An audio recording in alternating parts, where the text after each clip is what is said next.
L'info écho avec Capital.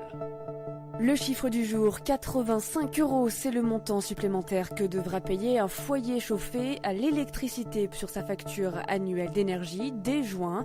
EDF a confirmé aujourd'hui que le prix de l'électricité allait bien augmenter de 5,9% dès le mois prochain.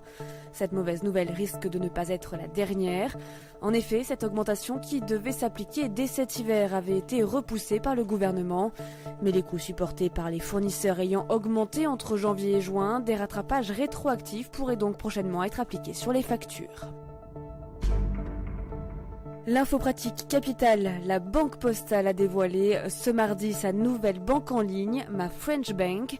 Elle cible les millénials ou plutôt les accros numériques âgés de 18 à 35 ans. L'ouverture des comptes pourra se faire en bureau de poste ou en ligne sans condition de ressources imposées. Son avantage, elle ne coûtera que 2 € par mois et sera sans frais cachés selon la Poste. Et à ce prix, les clients bénéficieront même d'une carte Visa internationale sans aucun frais à l'étranger. L'offre sera commercialisée dès le 22 juillet. Le coup de gueule du jour est poussé par les passagers aériens. Jusqu'à peu, en voyageant avec des compagnies traditionnelles comme Air France ou Lufthansa, vous aviez droit d'embarquer gratuitement un bagage en soute. Mais pour s'adapter à la concurrence des low cost, ces transporteurs se sont mis à faire payer toute valise, même sur les longs courriers. Attendez-vous donc à débourser en moyenne autour de 45 € par bagage et par trajet, soit 90 € aller-retour. Toutes nos explications sur capital.fr.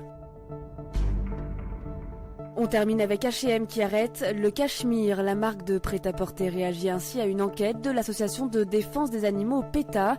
Dans une vidéo, elle montre des chèvres maltraitées par des humains en Chine et en Mongolie, les deux principaux pays exportateurs dans le monde. Selon les images diffusées par PETA, les chèvres voient certains de leurs membres tordus et on leur arrache les poils à l'aide de peignes en métal acéré. En réaction, H&M a annoncé que plus aucun vêtement ou écharpe en cachemire conventionnel ne serait vendu dans ses magasins d'ici 2020. Tous les détails sur notre site. C'était l'info écho avec Capital.